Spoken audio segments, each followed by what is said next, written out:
কবিগুরু রবীন্দ্রনাথ ঠাকুরের সে জগৎ বিখ্যাত একটা উক্তি ছিল, ৭.৫ কোটি হে বঙ্গ জননী, রেখেছ মুরে বাঙালি করে মানুষ করুনি। তো আমরা বাঙালি জাতি আজ থেকে কয়েকশো বছর আগে আমরা মানুষ হইতারলাম না, আধুনিক যুগে আইও আমরা মানুষ হইতারলাম না। তার বাস্তব প্রমাণ হলো আমাদের এলাকার একজন জনপ্রিয় কন্টেন্ট ক্রিয়েটর কাফি ভাই। উনি যখন সমাজ ও রাষ্ট্র বিষয় নিয়ে খুব সুন্দর সুন্দর কথা বলেছেন এবং সুন্দর সুন্দর ভিডিও করছেন, তখন আমরা সবাই ওনার নিয়ে জয়ধ্বনি দিছি। ওনারে আপনার আর আমার মতো যারা নতুন কন্টেন্ট ক্রিয়েটর আছি, ওনারা আমরা হাততালি দিয়ে ওনারা আমরা ভাইরাল করে সেলিব্রিটি বানাইছি।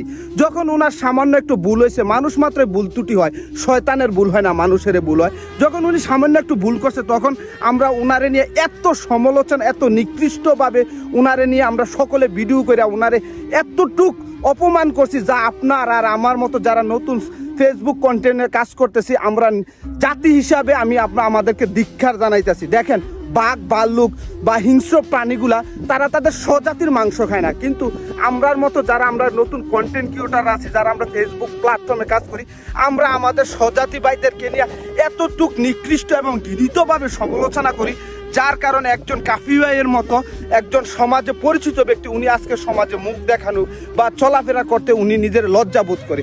তাই আজকে যারা আমাদের সমাজে ফেসবুকে আমরা যারা কাজ করি, আসেন আমরা সবাই অন্তর পরিষ্কার করি। একজন কন্টেন্ট ক্রিয়েটর নিয়ে যদি অন্য কেউ সমালোচনা করে, তার পাশে আমরা দাঁড়াই, কিন্তু আমরা তার পাশে না দাঁড়িয়ে তার বিপক্ষে অবস্থান করি। উত্তর মেরু থেকে আমরা দক্ষিণ মেরুর জায়গায় যাইয়া তারে নিয়ে আমরা সমালোচনা করে তার একবারে ফসাইলাই। তো এই সকল চিন্তাধারা থেকে বাড়িয়ে আসেন এবং স্বাধীন চিন্তাধারার মন মানসিকতার মানুষ হিসাবে ফেসবুকে আসা সবাই কাজ করার আহ্বান জানাই।